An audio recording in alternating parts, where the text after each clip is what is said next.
Dear comrades, good evening to you all. Comrades, today is a special day, not only because it is the International Women's Day. It is also special as we have come together to be the change we desire, to initiate the change for the betterment of the future. Today, I came here bearing well wishes and congratulations of the Socialist Women's Union and our mother party, People's Liberation Front, the JVP, for the event of Socialist Women's Forum and all progressive women in Bangladesh. Dear comrades, around the world, people are suffering due to capitalist exploitation and imperialist agendas of dividing and redividing the world. Without having done any wrong, majority of the people born to this world live their entire lives through hardships due to the nature of capitalist system and irresponsible and irrational decisions of the rulers. If I draw your attention to the situation in Sri Lanka, after the so-called freedom from British in 1948, capitalist rulers of major two parties interchangeably ruled the country with nepotism and corruption. Economic crisis, which was bound to happen sooner or later, was expedited by the ignorant and irresponsible actions of the government so far appointed. Consequently, in 2022, Sri Lanka dropped to the worst economic crisis we have seen in the recent history. Shortage of food, essential medicine, fuel, and continuous power cuts are only some of the hardships people had to face. It must be emphasized, people went through these hardships not by their fault, but by the faults of the then president and the government. People also had done a mistake, that was voting and electing such politicians to the government.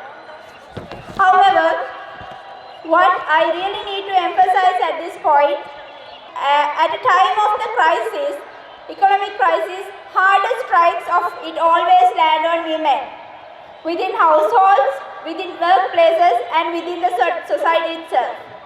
In Sri Lanka also, mothers, sisters and daughters with tearful eyes and with their full might face the vulnerabilities that comes with the crisis.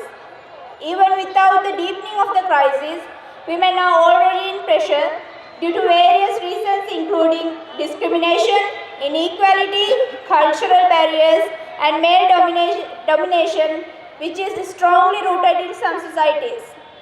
She has been exposed to threat of unemployment, underemployment, poverty, human trafficking, sexual assault, violence, and etc. No matter how much we struggle, no matter how much we tried, we have not yet realized the world that women will have equal opportunities, equal respect, and equal participation in decision making compared to the men in the society.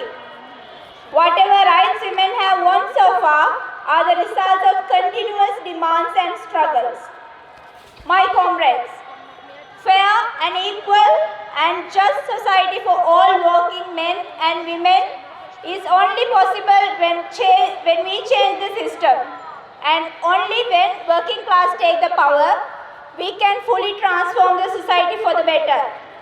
Therefore, we must aim not only to change rulers, we must aim not only to defeat the corruption, not only to achieve reforms, we must focus on the bigger picture.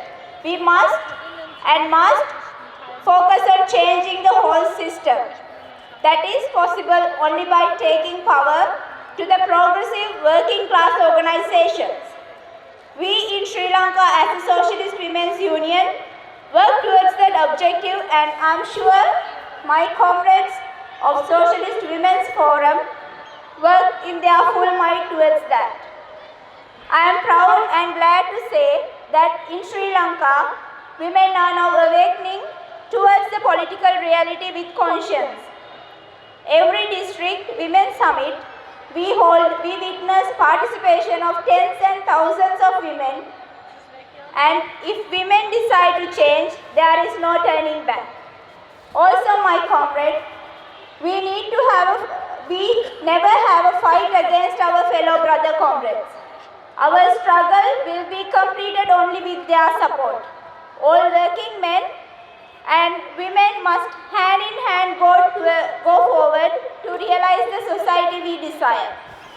Last but not the least, I extend our solidarity towards all men and women suffering and fighting for survival in Palestine and vehemently condemn the genocide of Israel against Palestinian people. I also extend our solidarity towards women and girls in Afghanistan whose rights are being curtailed to the point of being unseen and unheard. I also extend our solidarity towards every woman who fight out there against inequalities, discriminations and perils of capitalism. Our solidarity may strengthen their struggle. Socialist Women's Union consider it a privilege to be invited to this occasion and look forward to further strengthen our ties. Long live Socialist Women's Forum, long live friendship between people of Sri Lanka and Bangladesh, and long live anti-imperialist international solidarity. Thank you.